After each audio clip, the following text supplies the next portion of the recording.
feel that I've got a lot of opinion on legacy No, absolutely. transformations and legacy systems. So I'm responsible for technology, adoption, innovation at GW. I'm responsible for managing and monitoring our tech debt. So you see, in that kind of remit, bringing people up to date with technology and making sure we deal with our legacy challenges is paramount and is primary in my role. I'm also responsible for the technology implementation at our major clients at the moment, and they are large enterprises.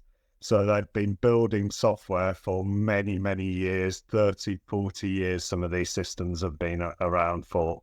So again, in that remit, that is a lot of our role as an external kind of consultancy and product development company to try and help them deal with some of that legacy. Yeah. So onto the problem of maybe first we clarify then what we mean by I mean, when you talk about legacy systems that are 30 to 40 years old, it sounds like there's going to be a lot of alligators and a lot of sharks in there. So just kind of give us a succinct view of what that phrase means to you.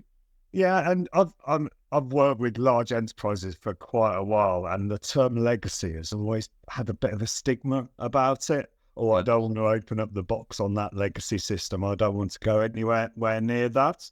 And I've seen companies and organisations almost try to rebrand legacy applications. I've heard a lot try to name them heritage systems. Yeah. Like they should be in a museum and people should have a little browse through them to see how IT used to be in yesteryear. Seen people just label them as BAU systems, and things like that. But I actually think the term legacy is right, because the term legacy means that it's been left by almost a previous generation. And that could be a previous team, previous technology, previous dev engineering approaches. Us as an industry are fairly young if you compare us to the building industry or something like that. Yeah. And we're always learning. We will look at ways to do things wrong and improve our techniques. Today, I wouldn't put a system in without full good automation testing, without good model-driven documentation.